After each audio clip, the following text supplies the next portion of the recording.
For more from the man himself, we bring in Jim Russell, candidate for the 18th Congressional District. It's been an eventful day or so for you, hasn't it? Yes, it has. Well, first of all, answer me about the state of the campaign. Is it still active right now? Oh, yes. It's very active. We're very optimistic. We have a lot of calls coming in from people who want to volunteer and assist us in this campaign. And we feel very optimistic about winning this campaign in November. Well, I want to let you respond to the actual state chairman and also the comments that came out in the Firestorm of the last day. The comments were, we strongly condemn all of Jim's comments and certainly stand by none of what he wrote, which was racist and ethnocentric, and they went so far, Mr. Russell, as to call you a kook. That's your state party, of which you're the nominee. What's your response? Well, I don't think they know what they're talking about, and I think their lack of informed judgment was amply demonstrated by their backing of three candidates at the top of the list that lost in the last primary election. Well, obviously you saw the front page of today's newspaper. First of all, some very strong language has been attached to you and has labeled you a racist and a bigot. What's your response?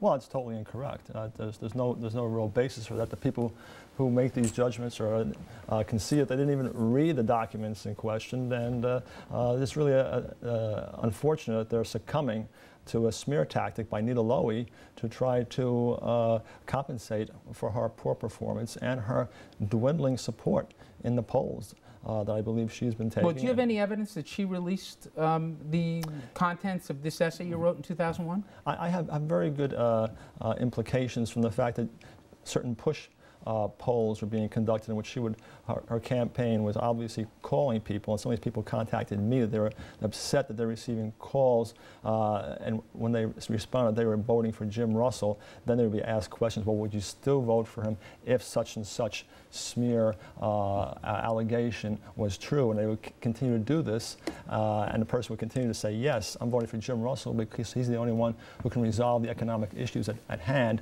and then they would finally relent. So people have contacted me, and it was obvious that she was making the same type of charges that are being made based on the research paper in question. So that's what well, let's talk about the research paper, and I'll let you have a chance to respond for yourself. Again, released 2001. I'm going to read in part what you wrote. You said, while liberals and universalists constantly yammer about bringing us all together and how diversity is our strength, it may be suggested that the biological function of human language and culture is just the opposite, that is, to keep discrete groups apart. Well, that's basically what every student learns in high school biology about how evolution... Jim, sure. I'm sorry. Are you saying that you regret writing that, or are you saying keeping groups apart? No, it's not saying that that's what these various features may do, that's what different languages do. They keep, they sometimes create some... So you don't believe diversity is our strength? Oh, I certainly do, and I want to maintain diversity. And that's why it's important to have, allow independent groups to flourish. Okay. Exactly.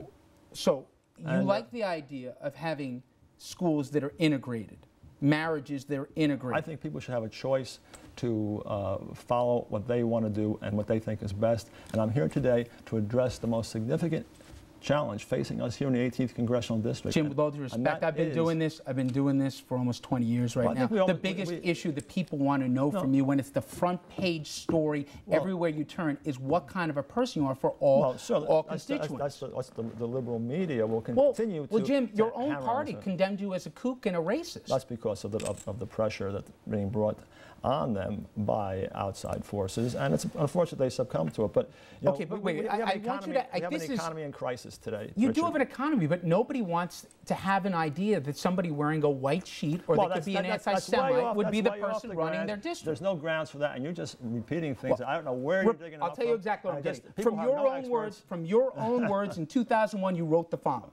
In the midst of this onslaught against our youth, parents need to be reminded that they have a natural obligation as essential as providing food and shelter to instill in their children an acceptable, appropriate ethnic boundary for socialization and marriage. So you're telling me if I got a white kid in a school, my son or daughter, you don't think that they should be dealing with blacks, No, not Jews, at all, Hispanics, or anything else? No, Richard. We want each group to have a sense of its own heritage and its own culture as they're growing up. It's important to understand your own background before you can appreciate other people's backgrounds, and that is the gist of my essay. Would you like your neighbor to be an interracial couple? I have an interracial couple supporting me. One of my biggest supporters is an interracial couple with a biracial child. You just finished saying an appropriate ethnic boundary for socialization in marriage. What does that mean? That means that people should have a sense of their own cultural heritage. Okay. And what about people in your district who are Jewish right now, who wonder that what kind of a person they might consider voting for? And again, you wrote again in your paper, you cited T.S. Eliot and some of the conditions for an optimum society, and again I quote, "The population should be homogeneous. What is still more important is unity of religious background and reasons of race and culture combined to make any large number of free-thinking Jews undesirable. There must be a proper balance between urban, rural, industrial, and agricultural development, and a spirit of excessive tolerance is to be deprecated." And that's what T.S. Eliot said. You put him in your paper. A paper, by the way, that the KKK references, and David Duke. You're going to assume that every website that picks up any document is Jim, I guarantee you the KKK isn't posting any of my writings. Well, you never can tell. No, I can't. I can tell you with complete certainty what I read right there. A normal person reading that would say, Jews, blacks, interracial couples, that's not what a society ought to look like. Really off topic. I mean, we discussed this exhaustively at the prior part of the press conference at the Department of Labor, and I'm here. I was told by your assistant that I'm here to discuss my resolution of the American economy, and especially in this district that Nita Lowy has been out of touch with us. She's been telling us that she has a Jim, recovery act. I'll make you a deal. I'll let you speak about the Recovery and Reinvestment Act you don't like, but you have to answer the question. I already answered to anybody out there who says, wait a second. A research paper. Do you stand 9 or behind 10 it? years Do you ago. stand behind your research paper? Or do you apologize for what's within it? I haven't even read it recently. You wrote it. Yeah, 9 years ago, right? I'm not out there digging things up on other people. I'm giving you a chance, Jim. Do you condemn what's in it? No, I'm not going to pass judgment on my writings that I haven't read recently. I'm too busy resolving the economic crisis that confronts the people of the 18th Congressional District. And you're trying to take me off topic here because I was invited by your assistant who said, we would like to interview you today about jobs and the economy. And those are the conditions of why I came here. What do you believe a lawmaker should be held responsible for? Their own words?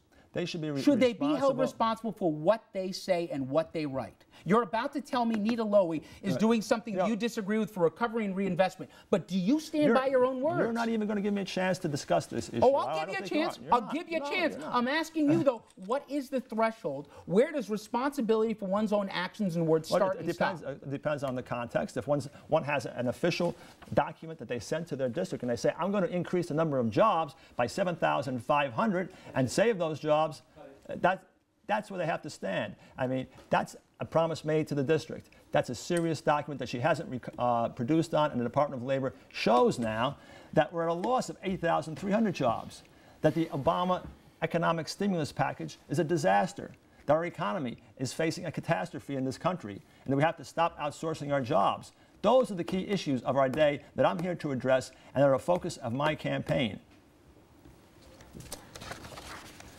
Jim, thank you very much. You're welcome.